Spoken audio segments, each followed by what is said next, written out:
Bueno, yo soy Blas Aguado, soy el R5 de Pontevedra y voy a hablar sobre la tirada terrible de codo. Vamos a ver si es tan terrible como dice, no se decía antes, ahora en el 2024.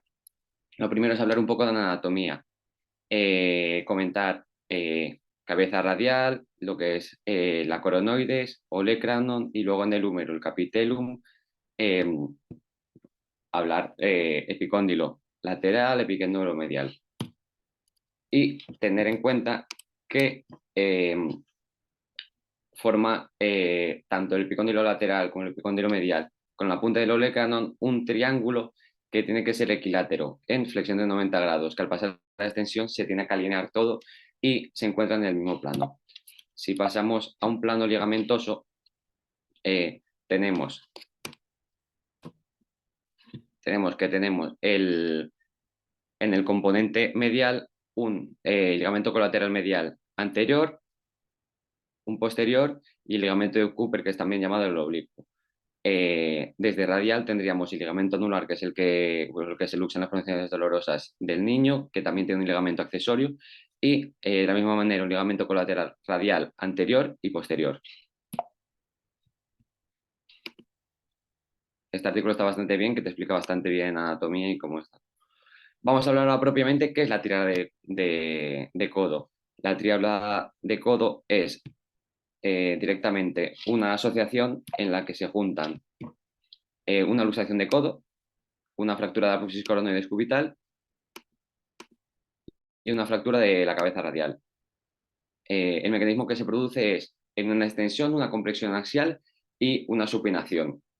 Muy importante la supinación porque da un componente rotacional que hace que la cabeza del radio se vaya hacia atrás, se rompa lo primero de todo el ligamento colateral lateral radial por esa rotación más importante que el valgo. En cuanto a clasificación, podemos clasificarlos en tres grupos. La luxación de codo, que normalmente es posterior, la cabeza radial, que va a ser siempre un tipo 4, pero según la clasificación de Mason, pero tenemos una tipo 1 que son las no desplazadas, tipo 2 de más de 2 milímetros, que serían 2A cuando es un codo que tiene pronosupinación completa, y la B, que ya es quirúrgica, cuando tiene bloqueo de pronosupinación, la tipo 3 cuando es cominuta y la tipo 4, como decía, asociada a una luxación. Y en cuanto a la apófisis de coronoides, tenemos dos clasificaciones, la de Gannon-Murray y la de O'Driscoll, que es contact, que es la que cada vez se tiende a utilizar más, que diferencia la punta, un borde anterior medial y una fractura de la base. En cuanto a pruebas complementarias, lo que es más importante es pedir una radiografía al principio y después de la reducción. Y luego, posteriormente, lo que se tiende generalmente es a pedirle un TAC, como todas las fracturas ventriculares, también para tener una mejor comprensión de la fractura. Muy importante es pedirle también una radiografía de muñeca. ¿Por qué? Porque se nos puede estar escapando una luxación de la radiocubital distal y tener un slow-presti. Tratamiento tenemos que manejarlo de dos maneras. Tenemos un tratamiento urgente que se hace en urgencias, que va a ser una reducción, y luego un tratamiento diferido que se hará posteriormente para sintetizar correctamente todos los puntos que comentaremos. No hay ningún consenso en cuanto al tratamiento. Muchas guías que tienen diferentes hospitales, diferentes criterios, ningún unificado, pero vamos a ir hablando que todos sigue más o menos ahora una tendencia común. Tratamiento urgente, tenemos que hacer una reducción urgente. Muy importante siempre explorar el neurovascular distal con gran importancia del nervio cubital y una movilización posterior de 90 a 100 grados. Como hemos dicho, una radiografía posterior. Tenemos que tener en cuenta que hay muchas maneras de reducir un codo. Por ejemplo, esta es en supinación, con ayuda. Se puede hacer en decúbito supino, en decúbito prono, distintas maneras de hacerlo, pero en todas se tiene que conseguir una buena reducción.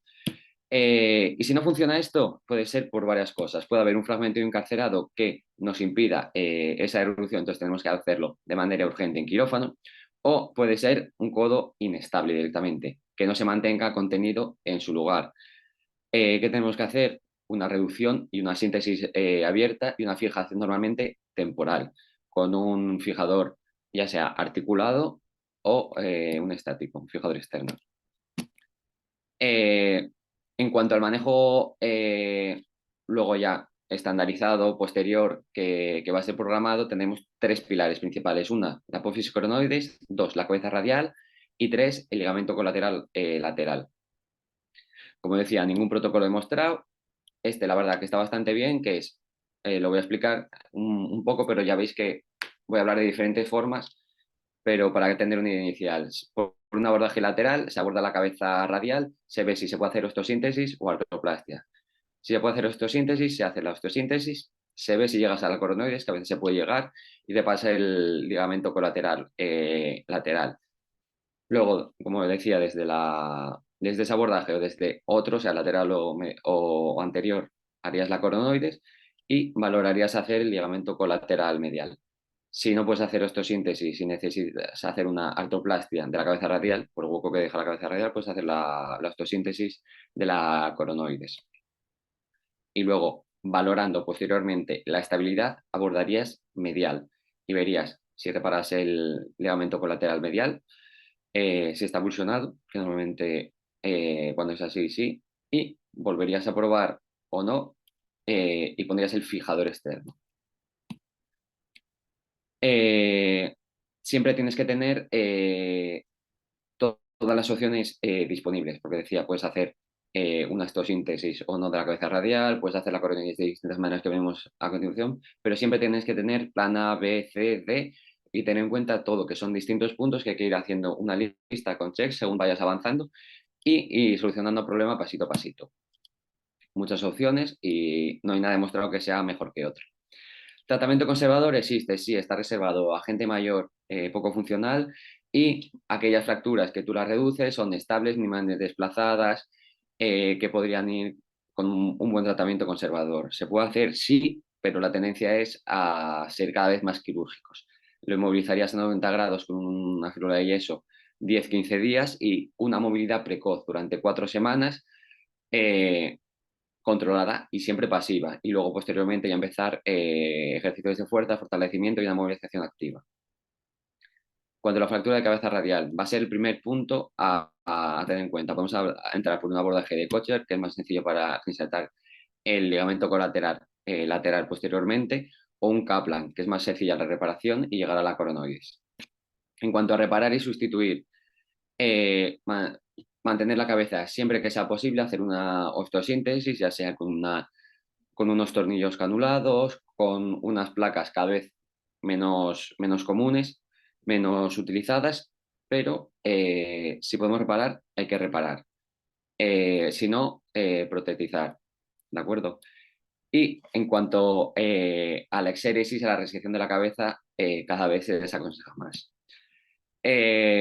Si necesitamos hacer la cabeza radial, hacer una protetización, se hace, muy importante no protetizar y tiene buenos resultados, tanto la monopolar como la bipolar. La bipolar lo que tiene es tiempos quirúrgicos un poco más largos, pero a largo plazo son buenos resultados. Y tener en cuenta que en muchos casos existe una resorción a nivel del cuello que no va a ser relevante para la estabilidad del implante. No se tiene como fallo mecánico. En cuanto a la fractura de coronoides, si podemos abordar desde lateral, eh, la abordaremos. Si mantenemos la cabeza y podemos ir un poco más anterior, llegaremos a la coronoides y la haremos, y si hacemos una resección podemos entrar directamente.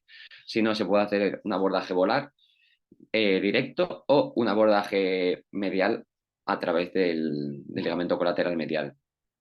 ¿Cómo se puede realizar la osteosíntesis de esta coronoides? Pues también muchas opciones. Si el fragmento te deja poner una placa, poner unos tornillos pequeños; si no, poner un arpón, una sutura transósea, se puede hacer, o directamente un reanclaje, una aplicatura de la cápsula anterior. Siempre necesita ser fijada, bastante controversia. Si es trocitos muy pequeños, hay gente que dice que no tiene relevancia en cuanto a la estabilidad y no la repara. Pero la tendencia, como decía, es cada vez a ser más quirúrgicos y a reparar todos y cada uno de los puntos. Diferentes métodos de reanclaje, tipo en bloque, Mason Allen, lo que decía, Y hay gente que eso, que dicen que es obligatorio y se repara siempre, otros que no, que si es pequeño el trozo no haría falta. También hay gente que para realizar todo esto realiza un abordaje de void, un abordaje posterior con una incisión que nos daría para hacer desde lateral y todo medial si necesitásemos hacer algo. Tenemos el problema de que no teníamos un buen acceso a la coronoides. Dicen que tiene mejor visión de componente lateral porque puedes tener un abordaje bastante amplio, como vemos aquí, y vemos aquí que se ve bastante bien la fractura de coronoides, que se puede sintetizar, puedes insertar bastante bien el ligamento colateral lateral. Y realizamos esto. Coronoides, cabeza radial y ligamento colateral lateral. El ligamento colateral lateral normalmente se ancla con un arpón y con una sutura. Muy importante, normalmente suelen ser desinsecciones en la parte más proximal del húmero. Hay que tener en cuenta tener un abordaje suficiente para que nos dé para anclarlo bien la huella. Cuando tengamos esto reparado, tendremos que hacer dos comprobaciones, una clínica y otra radiológica. La radiológica, una radiografía, que esté todo en su sitio, que esté todo bien, que sea todo congruente y que no tenga, hablan muchos artículos de esto, del dropsim, que es que no hay una distancia mayor de 4 milímetros. Un quirófano difícil de saber contar 4 milímetros, pero que no tenga un gap relevante entre los componentes del codo. Y la comprobación clínica es en extensión y en flexión entre 30 y 130 grados, en varovalgo, que el mismo codo sea estable. Si tiene buena estabilidad, nos vamos a un cierre. Si tiene mala estabilidad, diferentes opciones. Según Álvarez, haces un abordaje medial si no lo tenías realizado sin hacerlo, reanclaje sutura del ligamento colateral medial. Si no funciona, fijador externo. Otros, como López, lo que hacen es directamente abordan desde medial y tanto suturan el ligamento colateral medial como ponen un fijador externo, en este caso siempre articulado. Como decía, las diferentes opciones. El algoritmo, lo que hemos hablado, diferentes algoritmos como este, que a mí me gusta bastante, abordando desde lateral, viendo a ver si podemos hacernos la coronoides, siempre reparar el ligamento colateral lateral y luego valorando la estabilidad y ver si tenemos que ir al ligamento medial, no, y si no tenemos suficiente estabilidad, irnos a un fijador externo. Y con todo esto, hay muchos criterios, muchos protocolos, no se ha llegado a ningún consenso, no he demostrado ninguno mejor que otro, pero sí que están dando mejores resultados de lo que teníamos. Respondiendo a la pregunta que daba yo antes, no es tan terrible como era antiguamente, pero tenemos mejor diagnóstico y unas mejores reparaciones. Pero sigue habiendo una microinestabilidad residual y no se está demostrando que haya menos artrosis postraumática. También hay mucha gente que está haciendo esto, es el fijador Torbay, que es un fijador interno, que en teoría se tiene que quitar a los 3-4 meses. En este grupo, que tiene un estudio bastante interesante, en varios casos no lo han quitado y lo mantienen con ellos. Y en cuanto a variantes, hay descritas muchísimas variantes. Las más importantes son asociadas a fractura del capitellum, fracturas que tiene la cabeza radial y se rompe el cóndilo medial en vez de la coronoides, o aquellas que tienen una laxitud, que no tienen una pura luxación de la cabeza, pero sí que tienen fractura del capitellum. Otras asociaciones, como vemos aquí, todas las que queremos y más, desde el radio, por eso es muy importante, como decía antes, hacer la radiografía, hasta abusiones del tríceps, del extensor común de los dedos, ¿vale? Otras, este caso me pareció interesante demostrar cómo lo que comentamos antes, un slow presti se puede tratar con los abordajes de codo que teníamos a continuación y un tightrope en la radicubital distal. Esto me parece interesante, 9 pacientes con desisección de brachialis. También tenemos que investigar bien la musculatura durante la exploración clínica que tenemos en urgencias y testarlos también en quirófano. O otras como dejando un codo flotante, como en esta fractura de húmero asociada. En el posoperatorio normalmente suelen estar una semanita o hasta quitar puntos con una férula de yeso y después una ortesis articulada para comenzar movilidad. Durante 3-4 primeras semanas permitiendo la flexoextensión y la supinación controlada y luego a partir de las 6 semanas moviendo completamente sin restricción.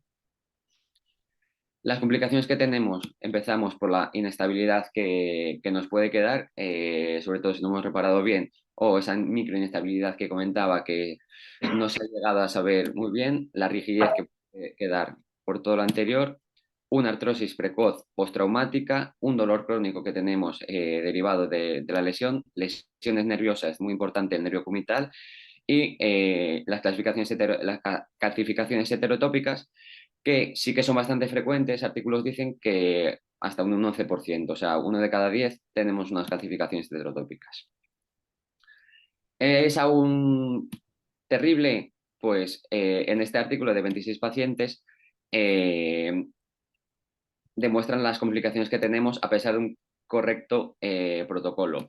Dicen, tuvieron 5 casos de rigidez, inestabilidad, 3 de inestabilidad posteromedial, una subluxación crónica, 9 artritis postraumática, que lo que hay que tener muy en cuenta es, aunque la tengamos, decir si está sintomática o no.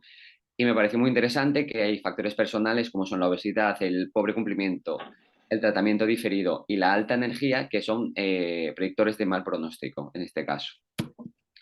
Y el objetivo es este, tener una fractura con mala pinta que reducimos y tenemos una triada terrible, una correcta osteosíntesis a su debido tiempo, haciendo checks en todos estos puntos que comentaba anteriormente y que tenemos una movilidad adecuada, porque además siempre suelen ser gente joven.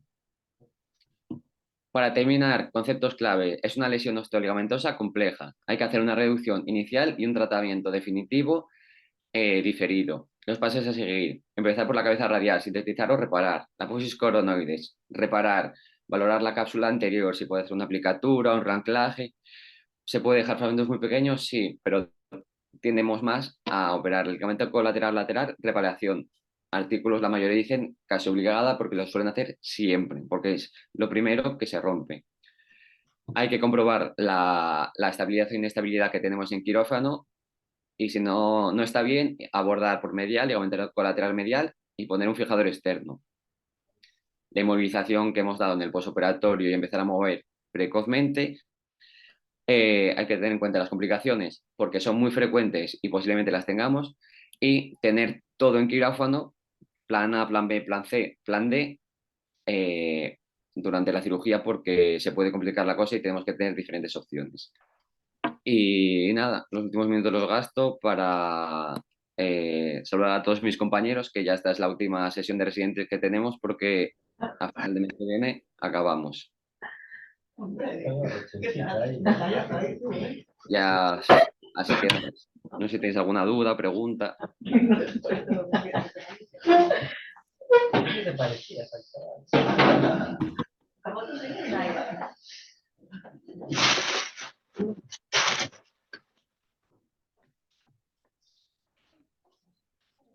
No, no es para mí.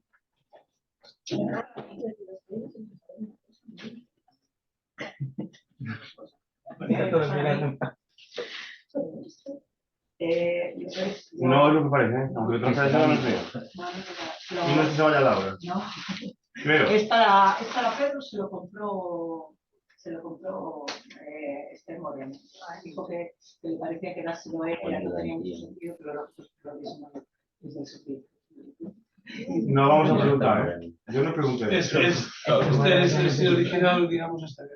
Parece que no hay preguntas que se pueden pedir. Hola, Blas. Hola, buenas. ¿Cómo? No sé si hay... Mira, nada, soy Pernal de Vigo, no me dedico a esta patología, pero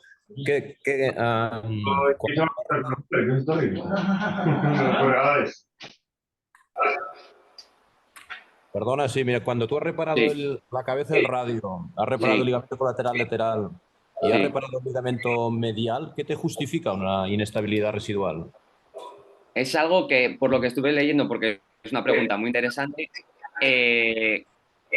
no queda muy claro. No queda muy claro, pero sí que sí que lo tienen, y en casi todas las series tienen varios casos que les tienen que poner un fijador externo.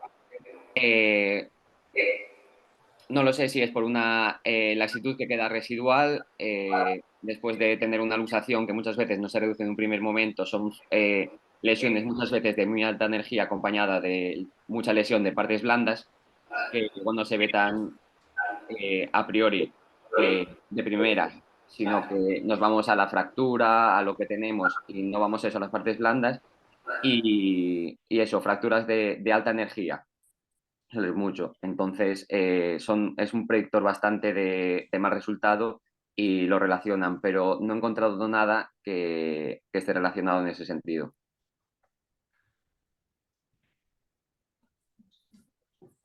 Ok, nada más preguntas. Gracias. Muchas gracias. Y enhorabuena. Nada. Enhorabuena por la charla.